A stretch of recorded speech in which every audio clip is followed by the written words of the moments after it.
जिस तरह आप सबको पता है कि आज नेशनल इकनॉमिक काउंसिल की मीटिंग थी, उसमें हमने खैबर पख्तूनख्वा की आवाम का मुकदमा बेहतरीन अंदाज में लड़ा। खैबर पख्तूनख्वा की आवाम के लिए ये खुशखबरी है कि आज हमने जो NFC अवार्ड है, जो हमारे कबायली अज़ला को 2018 में शामिल किया गया था और उसके बाद हमारी NFC को अपडेट नहीं किया जा रहा था। इंतज़ामी तौर पर हमारे मर्ज अज़ला को शामिल किया गया था, लेकिन फाइनेंशियल तौर पर वो शामिल नहीं हुए थे। तो आज NEC में हमने वो मुकदमा रखा। शहबाज शरीफ साहब की तरफ से ये वादा किया गया कि 180 दिन के अंदर अंदर NFC अपडेट होगा,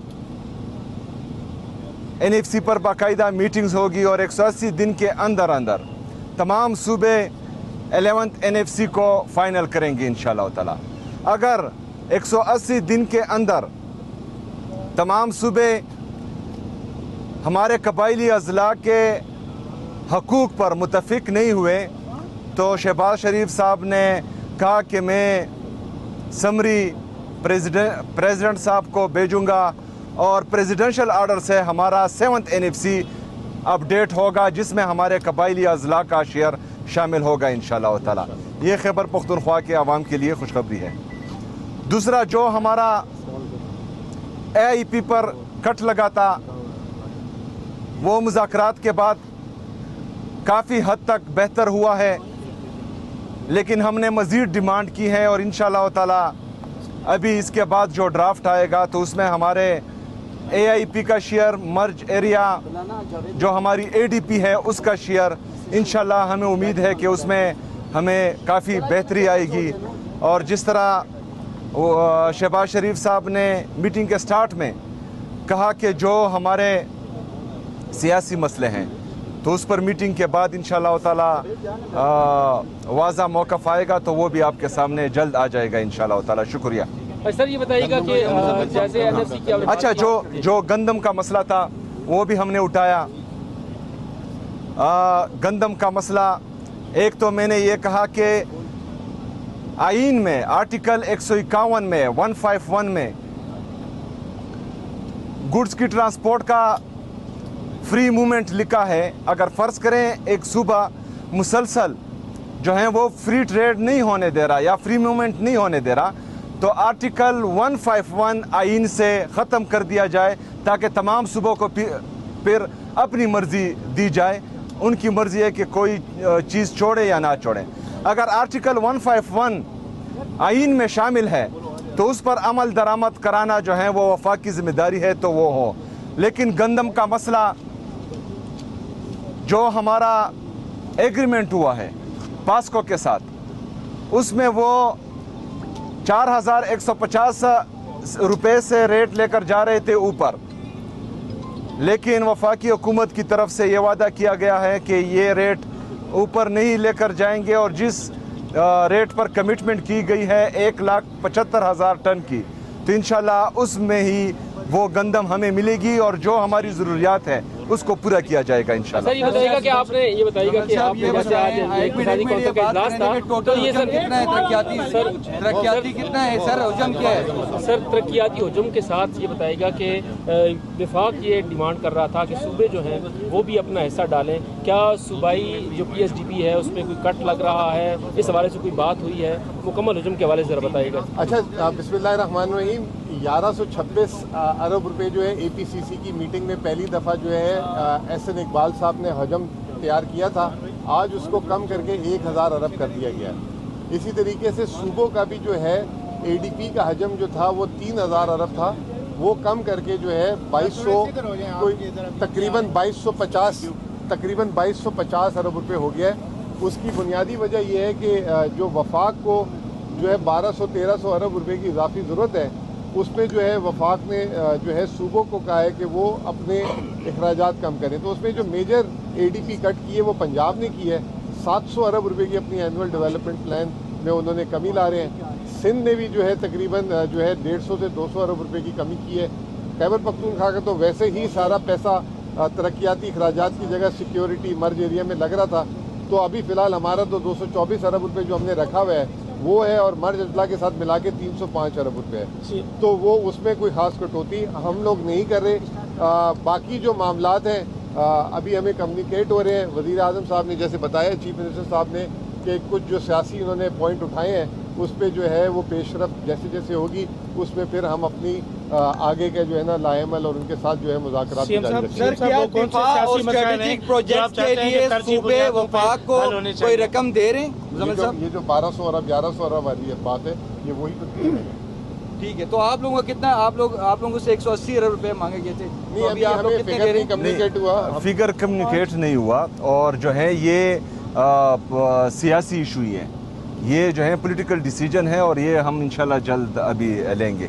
बुनियादों के कौन से टैक्स लगाने के ऊपर बोझ डालने के लिए भी जोर दिया जा रहा था खैबर पख्तूनख्वा हुकूमत के ऊपर कि वो अपने लोगों पर टैक्स लगाए, और आपने उससे इनकार कर दिया है, इसकी क्या वजह है?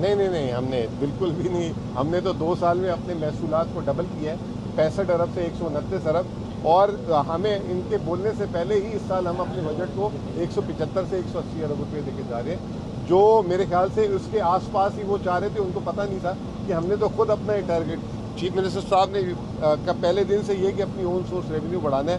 तो ये मेन जो महसूलात बढ़ाने का जो है वो पंजाब और सिंध का है, और हमारा हमने उससे पहले ही, उनके कहने से पहले ही हमने 50 अरब रुपये बढ़ा के रखे थे। वो कह रहे हैं 60 से 65, तो हम तो करीब है हमारा। सीएम साहब, हुकूमत बार बार मुज़ाकरात की दावत देती आ रही है, खैबर पख्तूनख्वा हुकूमत PTI को। आप कह रहे हैं कि सियासी इशूज़ को हल करने के हवाले से भी बात हुई है, तो आप क्या समझते हैं कि अब हुकूमत की वो बात मानी गई है और अब मुज़ाकरात की टेबल पर बैठेंगे फॉर वीकेंड? देखिए, कुछ इश्यूज़ पर जो हमारी बातचीत चल रही थी 2-3 दिन से, तो इंशाल्लाह उम्मीद है कि उस पर जो है आगे बढ़ा जाएगा और मुस्बत जवाब आएगा इंशाल्लाह। अच्छा सर, खैबर पख्तूनख्वा में सिक्योरिटी की बड़ी सूरत हाल ख़राब है, हर रोज़ वाक़यात होते हैं, तो क्या ये सिक्योरिटी के हवाले से भी कोई फ़ंड रखने की कोई तजवीज़ दी गई है ताकि वहाँ जो दहशतगर्दी है उस पर काबू पाया जा सके?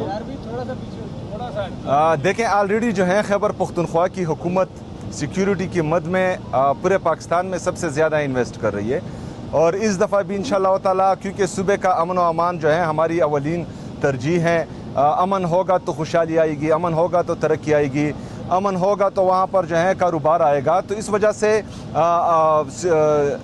अमन के लिए इस दफ़ा तकरीबन मेरे जब से मैंने हल्फ लिया है 15 अक्टूबर से अब तक 30 अरब रुपए से ज़्यादा तकरीबन मैं वहाँ पर इन्वेस्ट कर चुका हूँ, अपनी CTD में, अपनी पुलिस में, उनकी कैपेसिटी इन्हेंसमेंट में, उनकी इंफ्रास्ट्रक्चर डेवलपमेंट में, मॉडर्न इक्विपमेंट में, ये तमाम आ चुकी हैं। तो डेफिनेटली इंशाल्लाह ताला हम जो है अपनी पुलिस, अपनी CTD, अपनी स्पेशल ब्रांच को मज़ीद मजबूत बनाएंगे। सर, वफाक और CM KPK का वर्किंग रिलेशन बहुत बेहतर हो गया है माजी की निस्बत, लेकिन क्या वजह है कि अडियाला पे आपका कोई अभी दाल नहीं गल रही? क्या वजह, कोई मुलाकात नहीं आप कर पा रहे?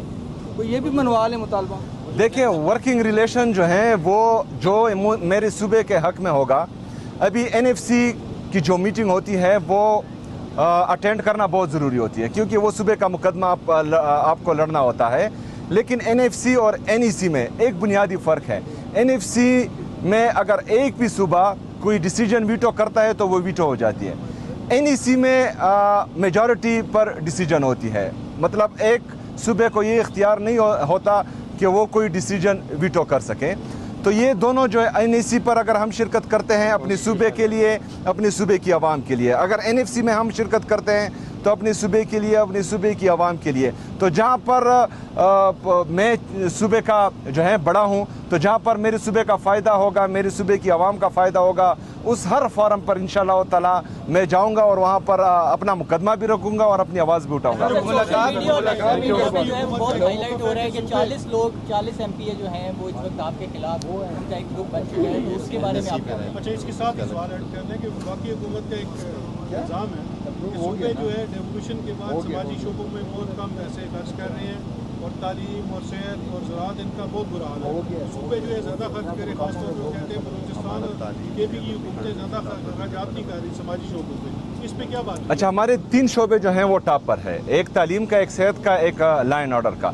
इस पर हम जो है बेहतरीन इन्वेस्टमेंट करें। उसके साथ साथ फिर जो इमरान खान साहब की विजन के मुताबिक एहसास प्रोग्रामात है, चाहे वो शेल्टर होम्स हो, ज़मून कोर के यतीम बच्चे हों, बाकी जितने भी कोई भूखा ना सोए, शेल्टर होम्स वगैरह जितने भी हैं, वो तमाम सिर्फ खैबर पख्तूनख्वा में जारी है। उसके बाद जो सेहत कार्ड है वो सबसे बड़ा इनकलाबी कदम है इमरान खान साहब का, और सिर्फ पूरे पाकिस्तान में खैबर पख्तूनख्वा के हर बंदे को जो है सेहत की सहूलत मुफ्त मिल रही है। तो सोशल सेक्टर पर हम ऑलरेडी इन्वेस्टमेंट कर रहे हैं। इस दफ़ा मैंने अपनी टीम को बताया है कि एक तो हम पाकिस्तान का 45% जो है वो फॉरेस्ट कंट्रीब्यूट कर रहे हैं पाकिस्तान के फॉरेस्ट में।